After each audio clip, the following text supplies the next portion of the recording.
Hey everyone, it's time for a special Christmas night geocache talk. Whether you're at work, in the car, or wherever you are, we hope you enjoy the show. Please give it a like and subscribe on iTunes, Stitcher, or Google Play so you get all the weekly geocache talk goodness. Big thanks to the Travel Bugs for the music and my patrons Doug Jones, Joshua and Caleb Slinkard, Tom Brotherman, Jeff Arbaugh, Deborah Burris, Joshua Johnson, Nick Hubbard, Andrew Tiepkin, Cecilia Perez, Sydney Sawyer, Valena Mahar, Jane Jewell, Dana Pugach, Memphis Mafia, Craig Michelle, and the Geo Gearheads. If you'd like to become a patron, head on over to patreon.com/geocache talk for more details. Patrons get path tags, coins, and other geocaching swag. And I sent out the holiday gifts earlier, and everyone successfully got theirs, which was good because we had one that originally didn't make it, came back to me, and I stuck it back in the mail, and it went back out, and it made it to its destination. So I'm happy about that. So if you're interested, head on over to patreon.com/geocache talk for more details. Support levels start at as little as $3 a month. So let's jump right into show number 29 for Christmas night, Sunday, December 25th. And tonight I'm just all by myself. So I want to thank everyone. I had a few people who sent me invitations that they were available tonight, and I really do appreciate that. I didn't want to put anything out for anybody to have to plan on that on a Christmas night. But thank you to everybody. We're going to look at a little bit of 2016, maybe some things that y'all might have forgotten about that happened this year, and talk a little bit about some things that may be coming out in 2017. So first, let's take a look back at the souvenirs that were given out this year in 2016. I wonder if everybody remembers, there was actually two last year that came out. One came out December 31st, and then the first one of 2016 was one called Hello.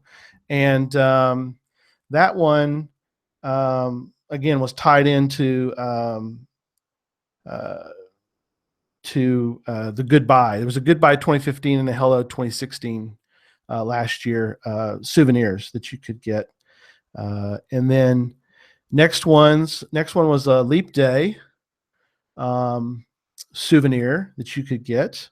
Hopefully everybody got Leap Day, at least found a cache on Leap Day last year, because if you didn't and you're interested in getting all 366 days of the calendar year, then you're going to need to wait 4 more years to get that last February 29th to fill out your whole 366. So hopefully everybody grabbed their 2016 Leap Day. And then there was a Leap Day weekend icon or a souvenir that came out. And so kind of cool that those came out together. I think there was also a hidden message within those. Last year they did a thing for Pi Day where you got 2 pieces of pie if you were able to get both souvenirs, put them together, and it got a GC code, and you could go look. It was not a real geocache, but it was a fun little thing that geocaching.com had put together for everybody. So that was kind of neat. I'm glad when they do those kind of, I'm happy when they do those kind of little hidden secret things. They did the crazy thing with all the caches that were created that were I forget the name of it, but they were all out in the ocean or they were on the moon, and they were kind of fun to do. You could claim that you found them, and then of course it all went to, they changed them all the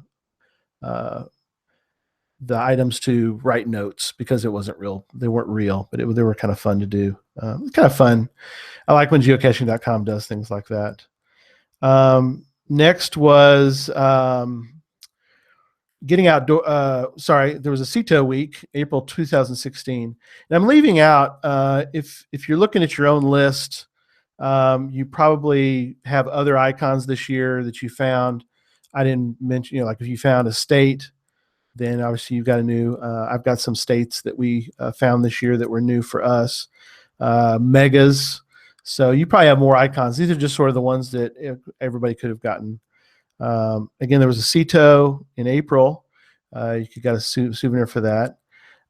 Getting Outdoors Day was July 11th this year, and you could have gotten an icon or souvenir, I should say, not an icon, souvenir for that. There was this year they did Mission GC, which it was good. I think that the year before, I think I enjoyed that one that year better. In 2015, we had the what they call these. It was the geocaching road trip. Was 2015. Sorry, I had to draw a blank there. I thought those were good. Fun with favorites. Meet your road trip crew. Let's get extreme. High five for the Earth. Road trip hero. Put on your thinking cap. That was 2015. This year they did Mission GC. I do like the fact that they did. They were kind of like puzzles, things you had to sort of solve to before you could move on to actually getting the souvenirs. That was kind of neat. I kind of like that, sort of spy related. Favorites are forever. You were like an agent, and you were to solve to figure out what you needed to do. I like that.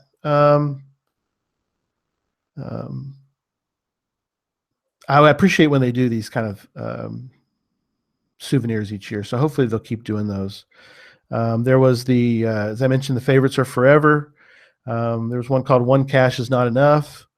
That was August 13th.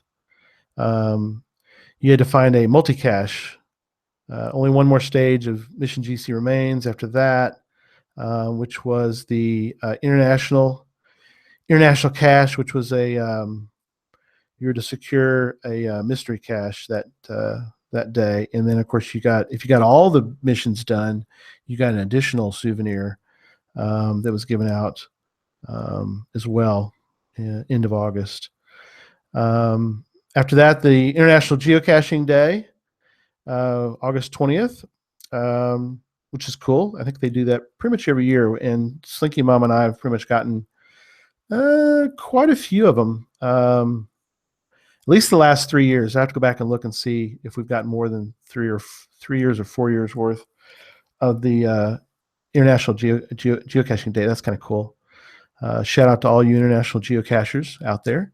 I appreciate you. If you are an international geocacher, and I have people that I get actually quite a few international listeners. And if you are an international listener, please send me a quick email. Just tell me where you're listening listening to the show from. Send it to geocachetalk@gmail.com. I see I look at statistics once in a while, and I notice that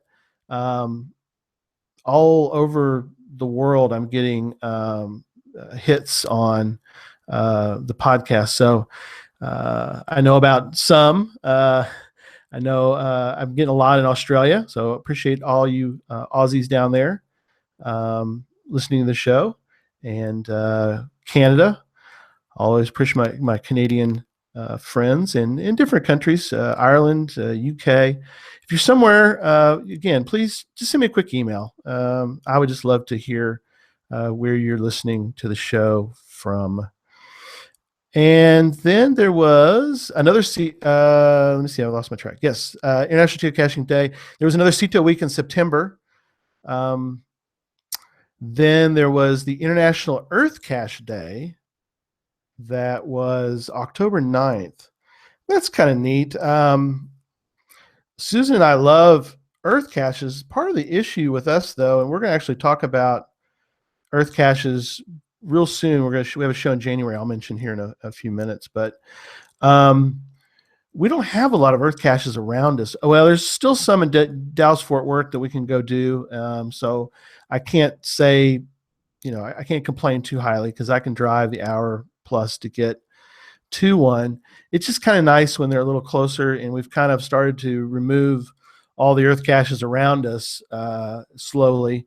So it'd be kind of nice sometime to add one closer to us. So that'd be kind of neat, but that's okay.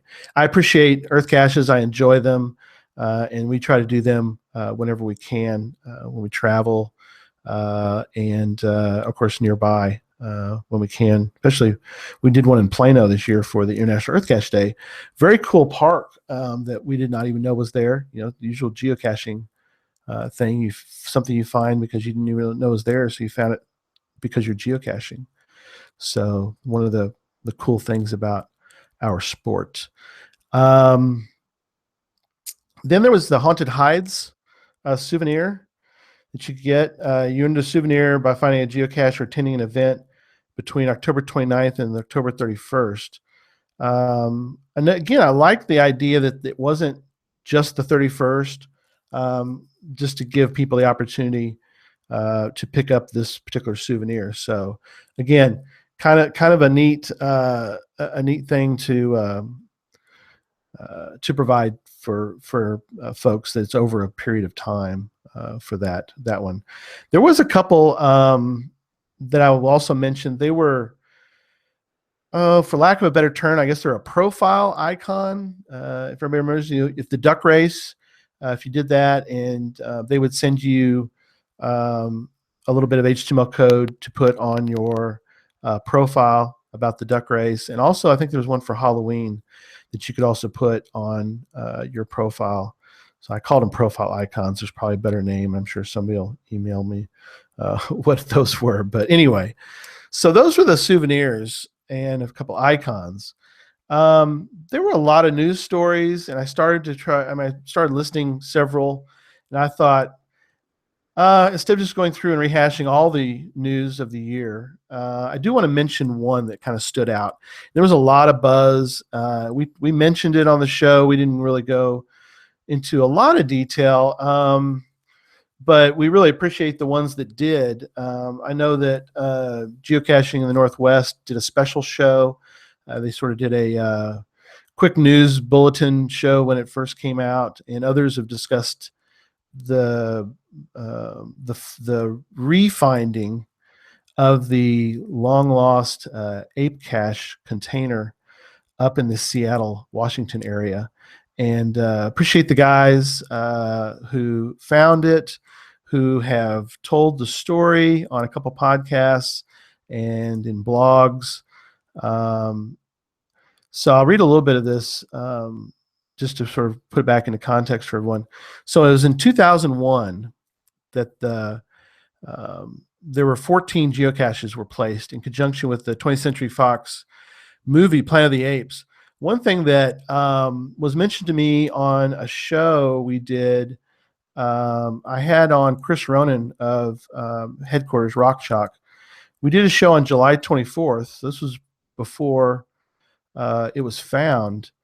And Chris had gone down to Brazil and done at that time the last, it still is at this point, the last Project Ape cache. One thing about that I do want to kind of, I guess, point out. Well, one is I really think if you're going to go re-listen to any of the geocache talks over the year, and I loved them all, obviously.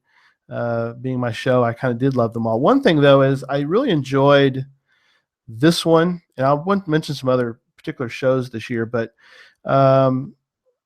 Chris went through his whole trip, and we really did, the show was really just interviewing him and talking to him about the whole process of getting to Brazil and how he was, went out to find the ape cache, and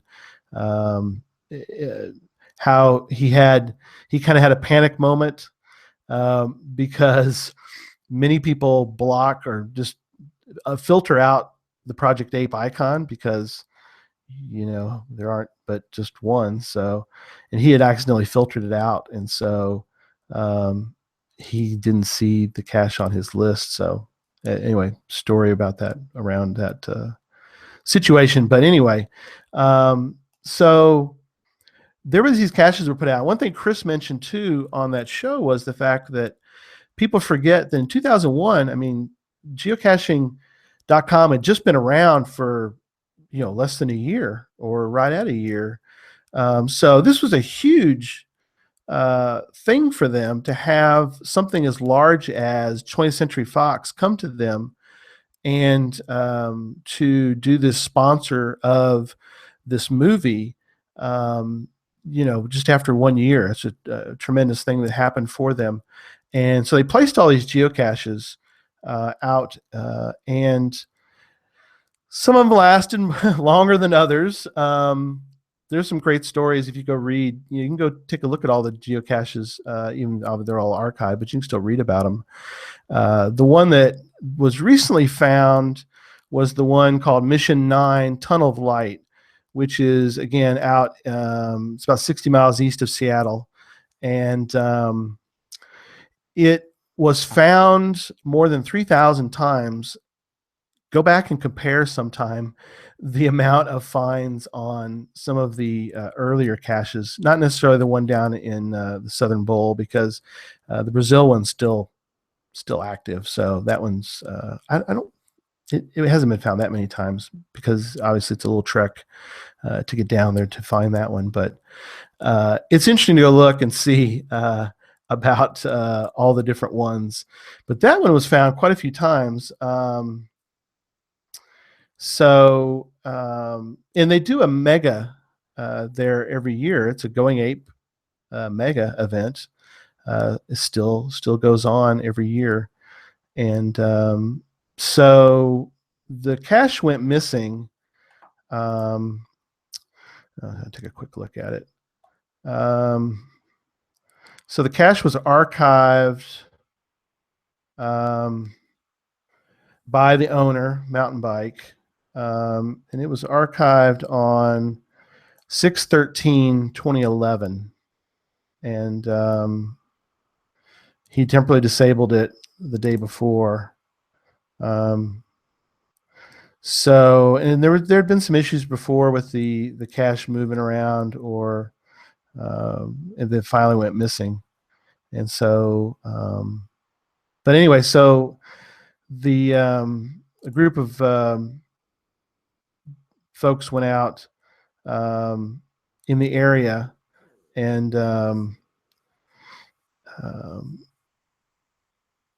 they did a search for it in the area, just sort of around GZ, and searched around and actually found most of the container. I think the top was missing, but anyway, they found this, and they're large. If you go take a look at any of the caches, they're all the same ammo can. They're really large ammo cans. So kind of interesting, and just the neat story. Now there's also, of course, the story continues, because we're not sure yet what all the plan is for that, whether they're going to put it back. I'm hoping that they, for me personally, I think they do. I hope they do put it back. I'd still like to go to Brazil and find that one sometime. But some people are worried about the fact that it would die. It would kill the tourism to the Project Ape in Brazil. Not that many people go every year, so I don't know if that. And the place where it's located, the place you stay is in a nature preserve, and most of their business is from bird watchers and different people coming to that area. So I don't think that it's really. I mean, obviously, kill a little bit of tourism probably, because some people just wouldn't go, because they're more likely to go, at least people in the U.S., more likely to go to Seattle than to Brazil. So anyway, I know some people are hoping to make it out to Seattle. In the chat room, different people mentioning, hi everybody, Sydney mentioned she's just got home from Buffalo. I hope that was a safe trip for you. Uh, um, Ravenclaw Tia, Merry Christmas to you too. Cecilia's south of, not too far south of me. I'll let you know sometime, see if we head that direction. I'm from San Antonio, so sometimes we make the trip down, and we're overdue on making a trip down to that area. I do like the road trip. You mentioned about the road trip. Yeah, from last year. Yeah, I did too. And Ed mentioned about planning a trip out to Washington. It really would be, I think that would be a cool thing to do, because you could do the mega, then you could go out, or you could sort of make, not that the trip isn't enticing enough. If you've never been out there, you've got headquarters to go to and check out. You've got the plaque that's out near, in Oregon, so you're not far from that. Do what's it called, the triad out there. A lot of cool caches, of course, in the Seattle area. You could step on over into Canada, find a Canadian cache while you're out there. You could do the mega for the Project Ape, and you could find the Project Ape cache if it was placed back into unarchived status. So hoping for that. We'll wait and see. I know they did a survey, which I hope everybody filled out, and then they're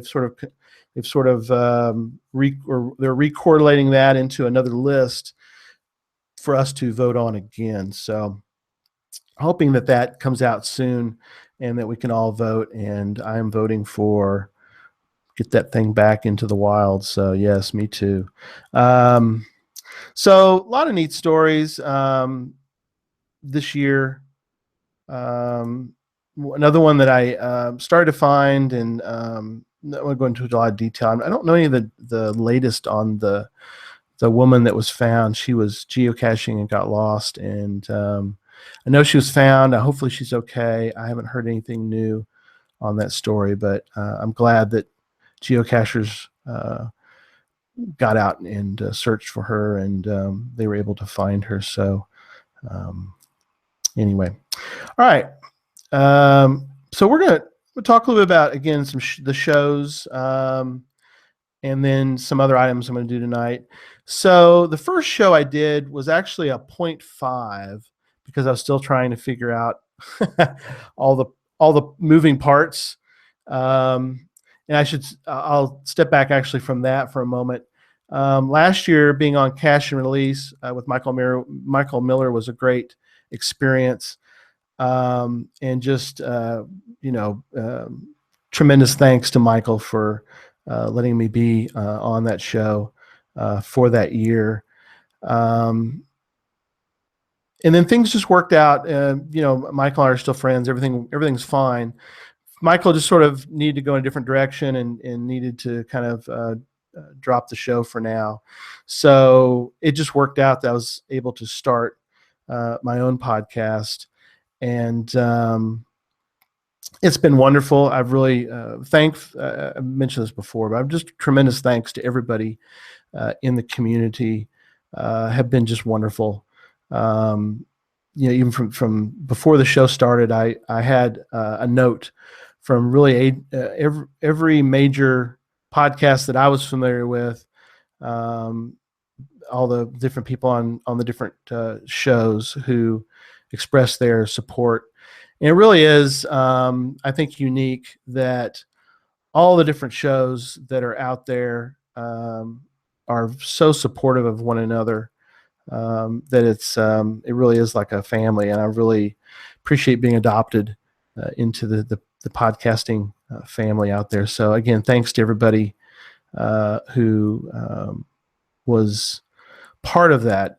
Again, show 0.5 came out on Sunday, June 5th, and we're on show 29. But I put a note in here. It feels kind of like show 36 because I did 8 hours of the podcast of Hope, which was a great fun. Again, thanks for everybody that was on that show who supported St. Jude's Children's Hospital. We raised the new total is now 1,030. So that we actually had somebody give just recently. So if you'd still like to give, the site is still available for still taking donations. The site is events.stjude.org// geocache talk. And again, we're up to 1,030. We were at 1,000 for a while, and now we're at 1,030. So again, if you'd like to give, even $1, every dollar helps.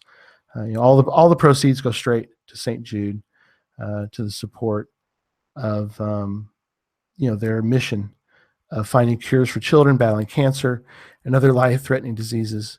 And so again, just a wonderful time we had that night.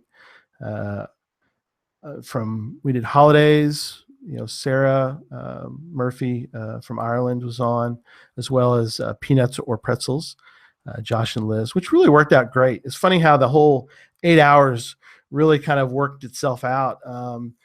Peanuts or Pretzels, they've been traveling, been living in Asia, just jet setting around the world. They're back in the States now, but was neat to hear their perspective on Asia. If you want to go listen to that show, they're on hour 1. Just neat to hear them, and to hear Sarah talk about Ireland. It was just fun. Next hour we did was with Daryl, did holiday gadgets, and that was fun.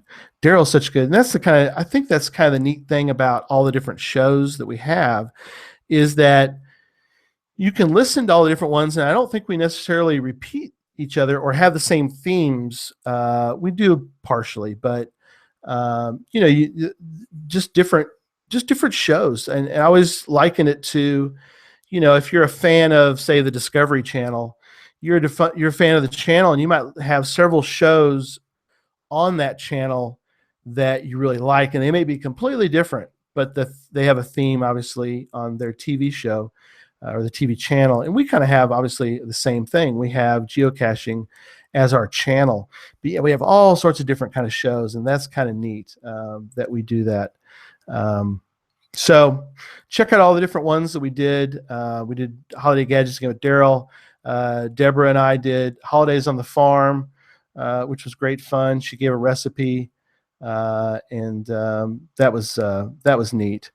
Then we did Deborah and Memphis Mafia joined for hour 4. Winter caching we did with Joshua and Sydney. That was fun. We went into geocaching gifts to give with Antaeus, Jeff Arbaugh, and Terminator 18, Sydney Sawyer. We had a little issue at the end, or before we started the last 2 hours, and that was my own fault. I disconnected down here. Let me show you on the screen. I'm wearing my Grinch shirt tonight for those on the that are watching the show. I'm feeling like the Grinch after his heart grew, because it's been a great day, but I had to wear my Grinch shirt, so I hope you're enjoying that. But I disconnected this guy. Let me see if I can show it properly. So this cable right here is for my headset, and if you pull that out during a Google Hangout on Air, the sound goes dead. And of course, once the sound goes dead, you can't communicate. And so again, the show had to die.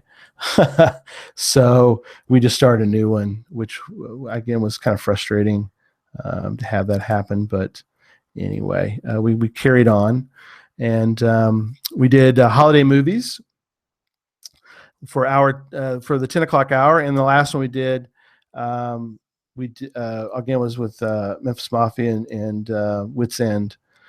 So that was a lot of fun. So again, thank you everybody for was part of the Podcast of Hope. All right, so let me do another quick mention about the year a little bit. We did most of my shows were live, which worked out great. Sometimes we did recorded shows because we needed to. Early on, I recorded one show. Show number 2, I recorded because we were headed to Geo Woodstock. So the show number 3, I'm sorry, show number 3 was recorded with Deborah, and then I did an audio only show at GW14, and it turned out okay. The audio was not the greatest, and I apologize for that. But I was trying to learn how to use this new fancy device here. I'll show you guys. It works pretty well, but I need to try to learn more about it. I don't know where it disappeared to, but anyway, it was a digital recorder, and I'm still kind of learning, and I've gotten better at using it. So if we ever get a chance, I'll try to do another audio only show sometime. Maybe for Geocache, so Geo Woodstock 15 is a possibility. So we did the different shows, and I really am happy that it turned out the way that it did. We had a lot of variety, and I tried to give you guys a lot of variety. We had young and old, and I'll get to the statistics here in a second, but I had international guests. I had people in the States, and just different stories, different themes, different topics. There's lots of highlights. Really, every one of them was great. But having West Virginia Tim on is always a tremendous treat to hear him talk about his geocaches. Just such a unique thing that he has done. That was and they were all fun shows, but that was kind of interesting. And having on the authors, I had 2 book authors on, and then I had on Chris Williamson, who is the director of Treasure, movie that will be coming out this coming year. We're thinking about May timeframe.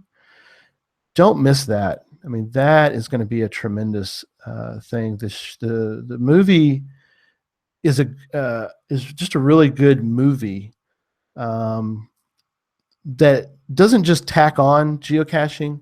Geocaching is very integral to the movie, portrayed correctly, just woven into the story wonderfully. So keep an eye out for Treasure. That's going to be great when that comes out. It's still a lot of process that goes into getting a movie ready for a release. So, again, hats off to Chris. Let's try to support him any chance we get.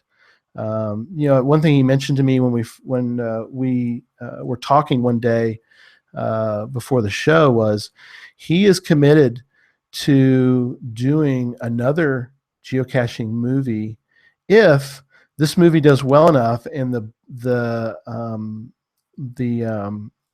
profit from it he wants to put right back into doing another geocaching movie. So it's going to be worth it to see. It's worth it to own.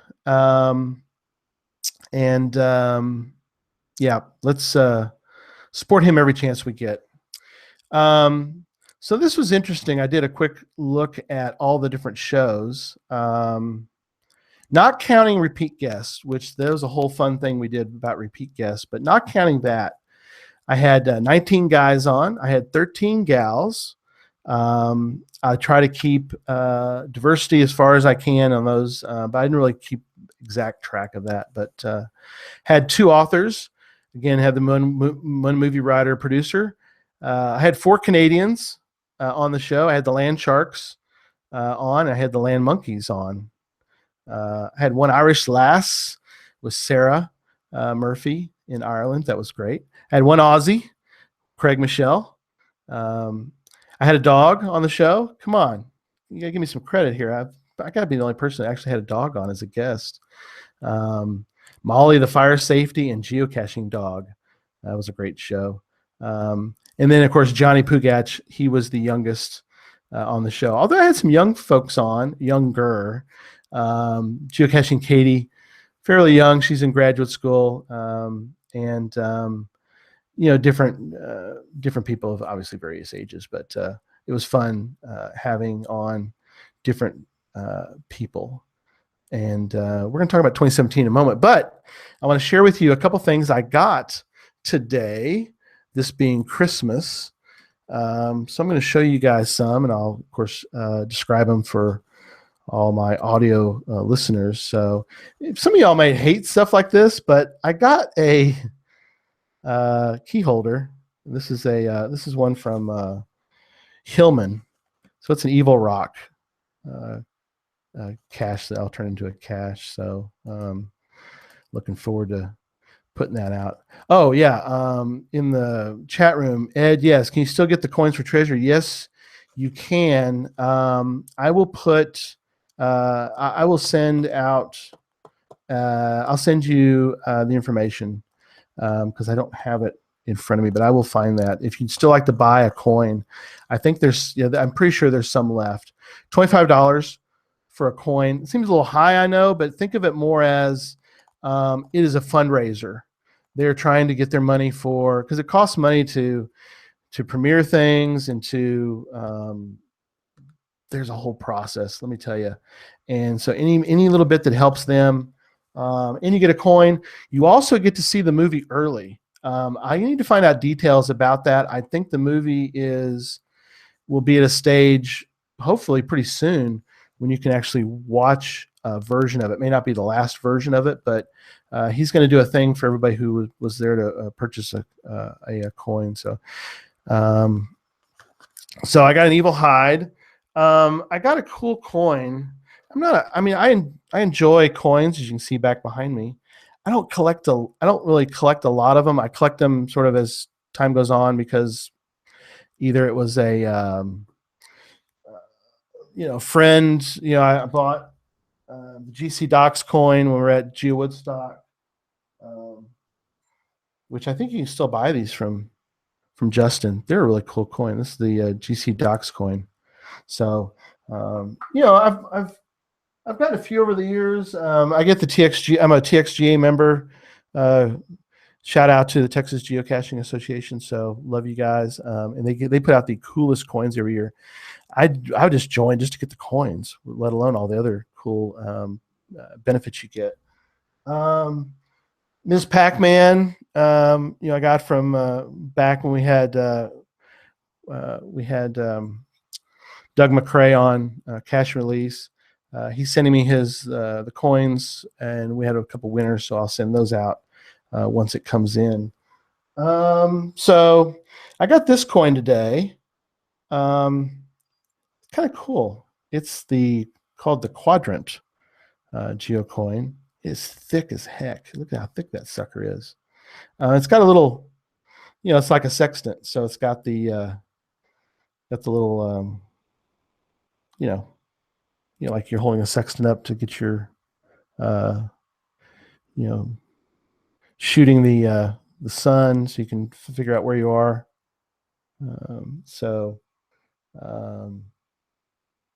Fun. I really like this one. It's a little 3D kind of thing. So that's my geocoin that I got. I also got this puzzle. I kind of like these little metal puzzles. This one's called News. Hanayama is the maker of these. This one isn't a geocache container. He has some that you could probably turn into a geocache container. This is a little metal puzzle. This was pretty tricky. You got to get the two parts of the puzzle apart for those listening. It's two parts and they don't want to come apart. I have figured it out. It's a difficulty 6, so I feel pretty proud of myself for figuring out this kind of puzzle. But something I really am bad at. I'm good. I'm fairly good at those. I'm not good at these, and so I asked for and got How to Puzzle Cache by Cully Long. So I'm fired up to go through this book. and I have this book one time, and we gave this one away. So yeah, I could, Sydney. Thanks. There isn't really room for the container in that one, but I do have some other ones that I've thought of. I need to make some more puzzle caches. I have some. Here's the tricky thing about where I live. I don't have people that do a lot of puzzles in my area. I have a few, and I wish there were more people that would do that, but alas, I don't have a lot. They're fun to make. I'm going to try to sort of recycle a lot of the caches that I have out hidden and maybe try to get some more interest. But anyway, this book is really good. One of the things about this book, and I get nothing, I have no sponsorship from this book, so this is just me talking, is that it takes you through a process. So you literally start at the beginning. You don't have to, but if you start at the beginning of the book, you can go through, and he gives you some exercises as you go, and they sort of go from easier to the really harder ones at the back. But he sort of tells you a little bit of a story about how you go through them, and how you can kind of maybe figure out some puzzles that you're not as familiar with, or you're sort of stumped. Puzzle caching is interesting. There's a whole subculture around. I had Jennifer on of Team AJK this year. I'm gonna try to have Jennifer on at least once a year, because wonderful lady who just knows so much about puzzle caches, and there's a whole world of folks out there that just love to do puzzle caches, and I appreciate them. I'm not good at figuring these out, but it is good to make your brain work over a little extra to figure some of these out. Sometimes you just need to get a puzzle cache for various reasons, either a souvenir, or you need to get a puzzle cache for whatever reason. You want to get it off your area. It's just sitting as an unfound cache in a certain area, and it's driving you crazy, and you want to get rid of it. So it's a found. Again, I am still learning. So learn with me. Get you the how to puzzle cache, and work through those. So that's what I'm going to be doing this year.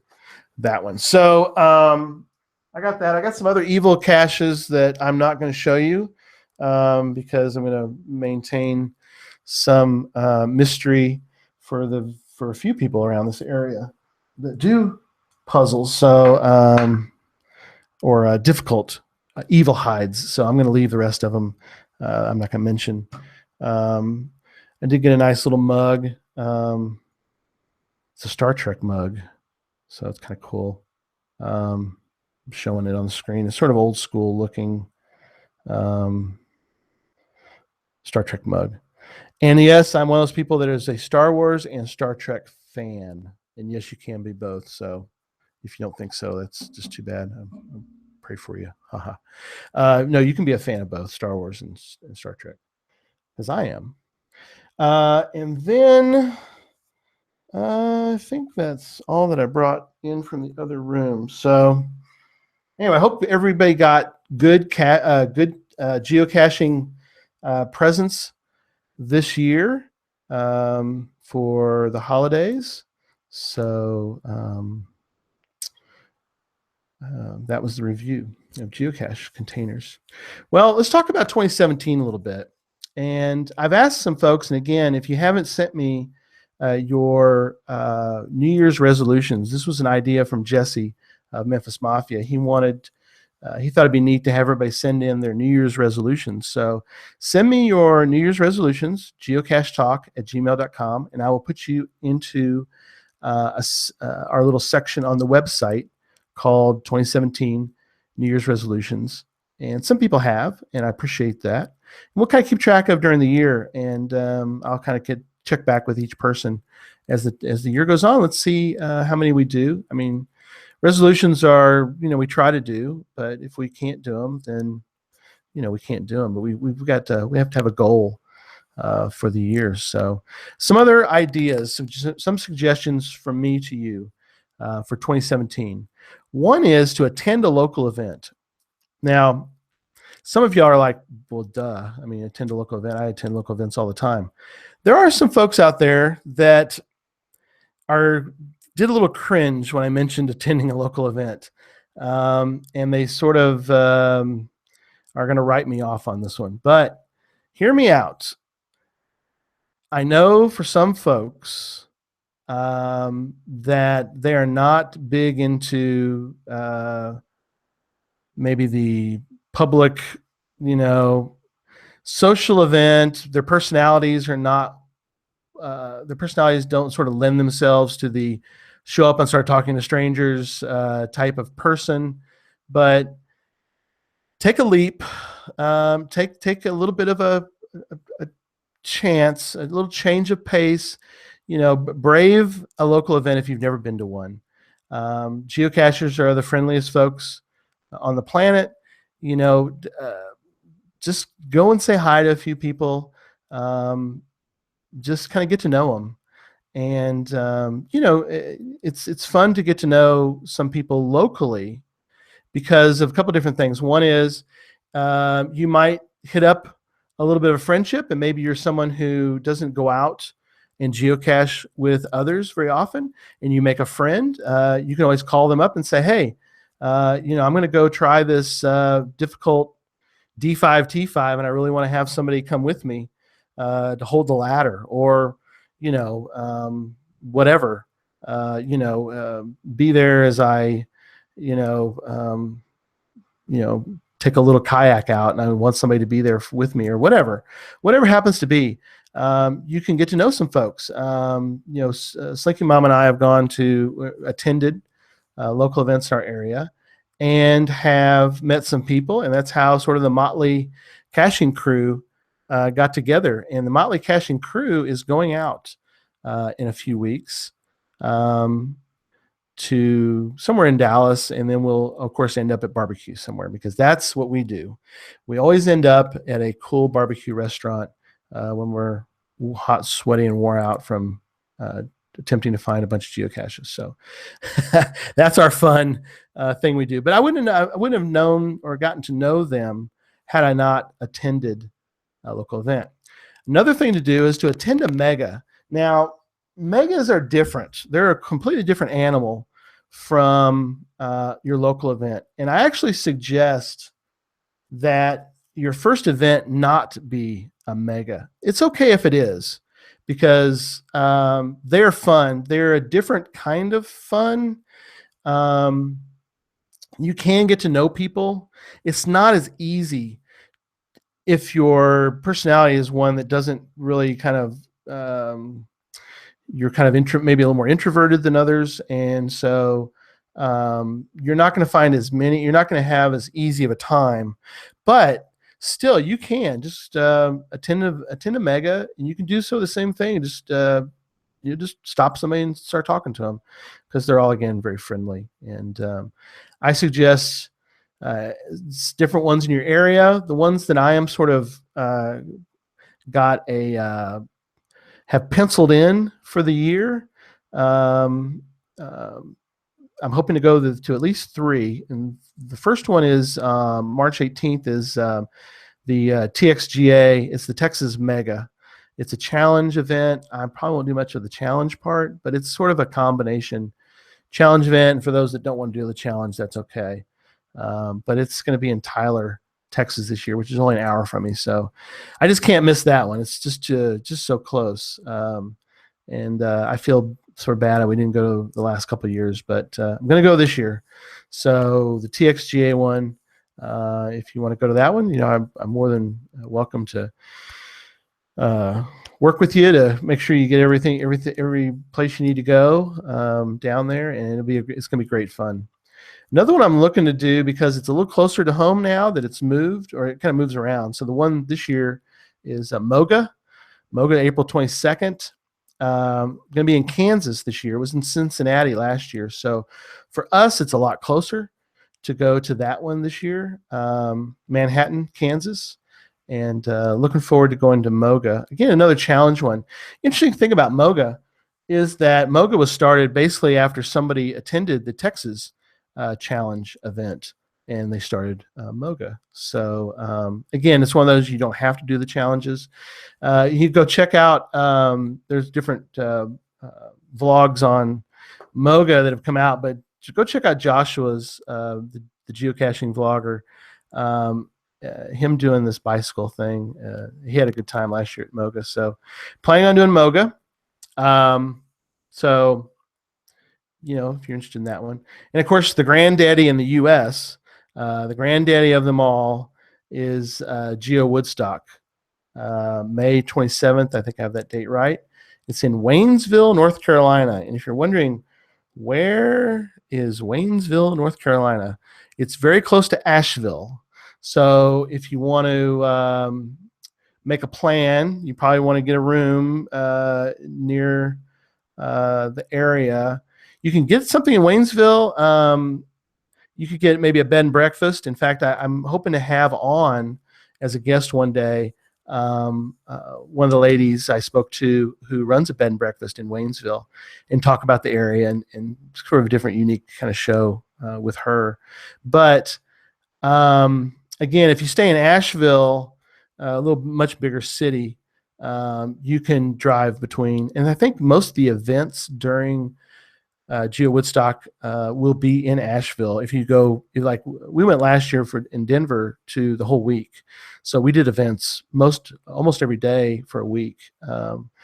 So it's kind of neat to do it that way because you get to do all these other events. So if you plan your vacation to do something like that, by all means, do that for Geo Woodstock. If you don't, go for a couple days, come in a day before or whatever. And again, you can stay in Asheville, drive to Waynesville. So that's in May. Plenty of other ones. The Going Ape one would be kind of interesting. There's megas all over the country. Yuma, Geo Coin Fest. There's many, and there's many internationally. If you're listening to me somewhere else in the world, go to geocaching.com or just Google mega events, geocaching mega events, and take a look around and see if you can find one that you would like to attend. Another thing for suggestions for 2017 is to host an event. Now, I know some of y'all are like, "Oh, Gary, no, I don't want to host an event. Please don't make me do that." Just make it a meet and greet. Just something as simple. You don't have to go. You don't have to do some big, big production. I do a thing every year called the Great Hunt of Hunt County. Get it? I live in Hunt County. Okay, that was kind of corny, but the Great Hunt of Hunt County. We'll do that again this year sometime. And I do a little more planning. For something like that, I have a whole area that I have. I have a whole park that I have all the caches in. So every year I tend to go through there and sort of clear out and archive all the old ones and put out brand new ones and make an event out of that. So, I met you last year there at Woodstock. Cindy, fingers crossed. Hopefully I can attend. Wow, you're gonna do 4 megas. Oh, good for you. Good for you, Sydney.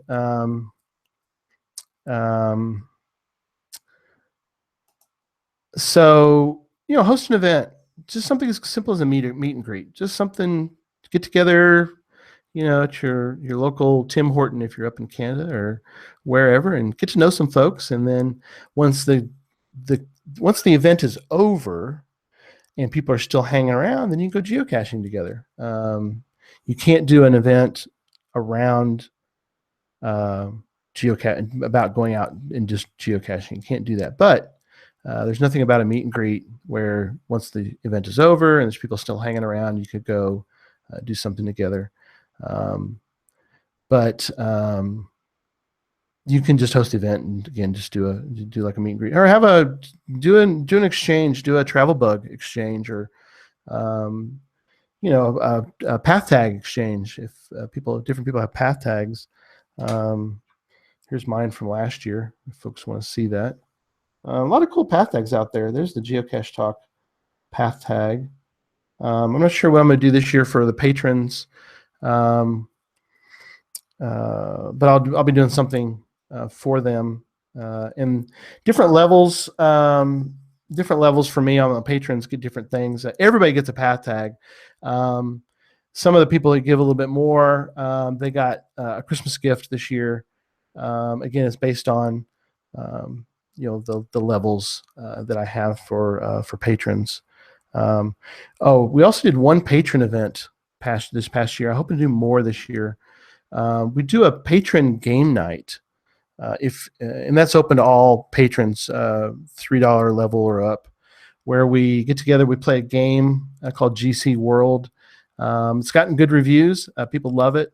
It's a lot of fun. And so if you want to be part of that, then become a patron, and we're going to do one of those here in the next, hopefully, if not January, February at the latest. But I'm hoping for something a little earlier than that, and try to do them at least quarterly. That's my goal, to try to do an event. It's a lot of fun, and we might do some other things as time goes on. And then finally, my last suggestion for you is to place a geocache properly within the guidelines. But as a cache owner,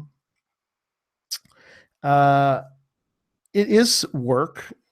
And in fact, I'm going to spend probably a good day of my vacation going around and checking on all of my geocaches that I own, replacing logs that are probably wet or full, or the cache is sort of meandered off of where it was supposed to originally be. People don't put it right back in the original place.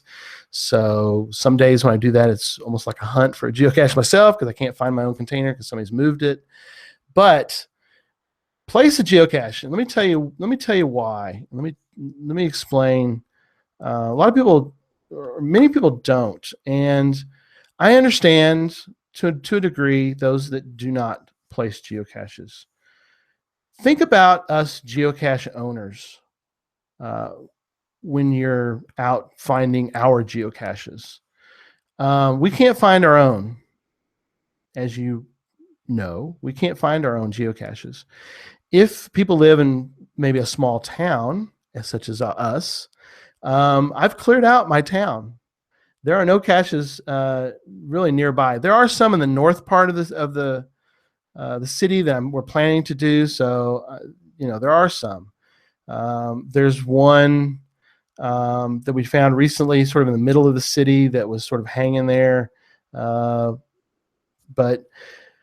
other than an area where it's a little bit of off-road, and I'm kind of waiting for the to dry up a little bit to find those, we don't have a lot of caches around us. So think about those around you that all the geocache owners,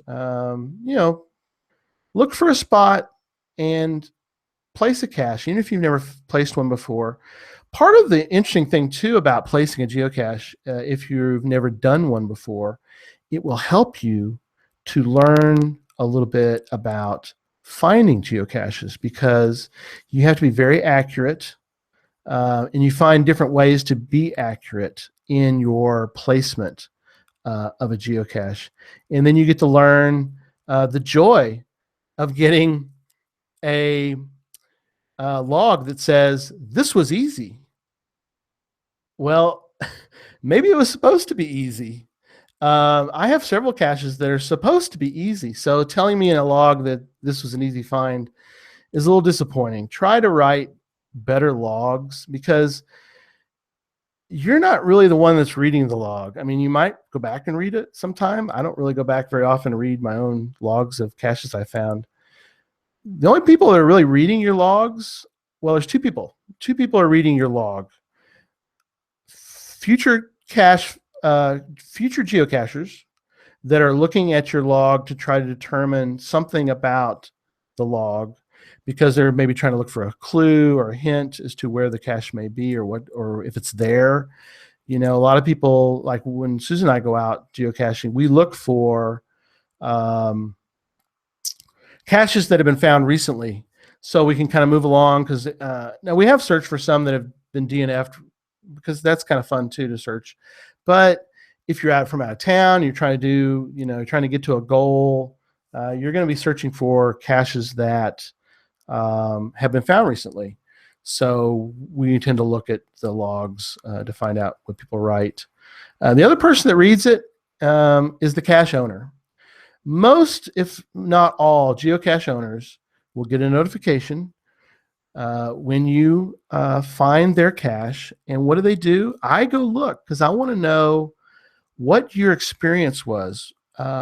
Just something as simple as, we're here from Troop 342. Oh, cool. So, the scouts came through and found the cache. That's awesome. I love, how scouting is involved in geocaching and so forth. So just the fact that they wrote a little note about the fact that they're scouts is far greater than putting a dot on their on the cache, the cache log that's electronically on the website. Putting a letter Y is not really conducive to me wanting to put out more geocaches. I mean, put a note, put something. Tell me why you were out that day. Tell me what the weather was. I don't know. Say something. Now, I will even take a cut and pasted log. I'm just wanting something better than the TFTC, or the found it. You found it. All right, great. That's why it's out there. It's for you to find it. So I've had some really bad logs. So sorry if I was a little bitter there, but I just want people to write better logs and to enjoy the process. So, all right. Well, thanks to everybody in the chat room. Hope y'all had fun talking with one another, and I enjoy when people do get in the chat room. And I do kind of apologize to them. The chat room kind of does their own thing a little bit, which is great, and that's the point. I really appreciate the way the chat room is set up now. There is more interaction between people that are in the chat room, which is the way we when we had the ammo can on Cache Release. Michael and I set that up to try to create that experience. And of course, when Google Hangouts changed this year, it worked itself out perfectly. I love the chat room. I love everybody that's in the chat room. Sorry, sometimes we don't always get to y'all's questions during the show, but a lot going on, a lot to engineer during it. But again, yes, Merry Christmas to everybody. Merry Christmas to everyone who was in the chat room. And let me tell you a little bit about shows that are upcoming as we wrap up tonight. I'm doing a show in a couple days that will not be live. We're going to record it, but I'm having on Thomas Hendel. Thomas is a German geocacher, lives in a little town just outside of Munich, and wonderful cacher. Has over 4,000 finds, so he's avid. And should be interesting to have him on and talk to him about caching in Germany. I just find this fascinating. German geocaching is huge, and so we're going to get a firsthand look at why is it this way, and to get a perspective from Thomas. I'm going to record that on the 27th, and then I'm going to have that show for New Year's night, January 1st. So will not be a live show. I try not to do too many that are not live, but that will not be a live show. But still, catch the show, on YouTube or on iTunes or whatever way that you want to listen to the show. If you ever need the RSS feed, by the way, it is on the website. If you need to pull it down to whatever. A lot of people use iTunes and Stitcher, Google Play. There's a lot of different ones. But if you ever need the RSS feed, if you have a different podcast listening utility, you can always grab it there and get all the shows. And always let me know if you're not able to get the shows each week. So Thomas will be on the 1st. The 8th, show 31, I'm having on Dan Buck. which is Geocaching with Derek. Dan will be on. We're going to talk. Oh, we got a lot of stuff. We're going to talk about the U.S. Geocaching Hour a little bit. We talk about his blog, talk about his vlog. He kind of has both, and just have a good time. I love Dan. We got to spend some time together out in Denver, and had a great time with him and his family. A couple of bucks and Mrs. Couple of Bucks and his kids, and it was just neat seeing everybody. Show 32 on January 15th. I'm having on Nick Hubbard from Cashly, talk a little about 2.0, and we have a giveaway planned for that day as well. But love talking to Nick about Cashly. He's doing several shows in this new upcoming, so catch him on Geo Gearheads. I think he recently was on Geocaching Podcast. Go listen to that one, and just kind of learn about Cashly. I know Android users don't have Cashly. I know. I'm sorry. It's a whole new. You'd have to write it from scratch.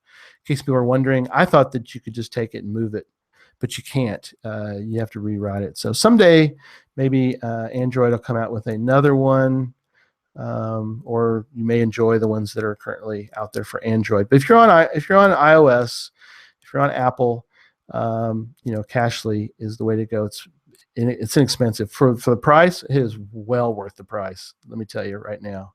January 22nd, so show 33, having on Sydney, Terminator 18, and Land Monkey.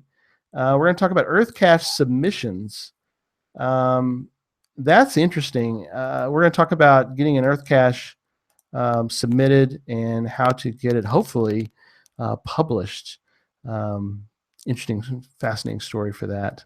And a few weeks after that, I've got a few open dates. I try to schedule out at least 6 weeks. That's sort of my comfort level, 4 or 5 weeks at least. Josh and Liz Wilson, Peanuts or Pretzels, we're going to have them back on the show on February 12th.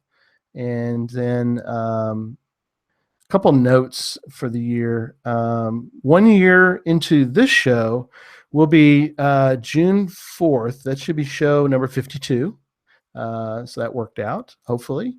That's going to be the 1 year show. So hopefully we'll do something cool for that show. Try to give away some good swag for that one. And then this is kind of interesting for me. Hopefully, you guys are, appreciate this. But on June 25th, it'll be my 100th show as a podcaster. It's show 55, but I was on 45 shows with Cache Release. So I'm looking forward to personally doing show number 100. And my hats are off to Sonny and Sandy, friends of mine who do Podcaster. Catch them every week, but they are troopers. They have done 10 years plus of podcasts. So and all the different shows, most of them all been around for quite a while. So 100 shows for me as a podcaster on June 25th. Well, I hope you enjoyed the show tonight, me by myself. You're not going to see this very often, so if you didn't enjoy it, that's okay. It won't happen again for a while. Hopefully you did enjoy it. Email me your comments at geocachetalk@gmail.com. Don't forget again to follow us on Twitter at Geocache Talk. I'm usually pretty active on that. Facebook.com/Geocache Talk. The show can be found on iTunes, as I mentioned before, Stitcher, Google Play, as well as the Geocache Talk website.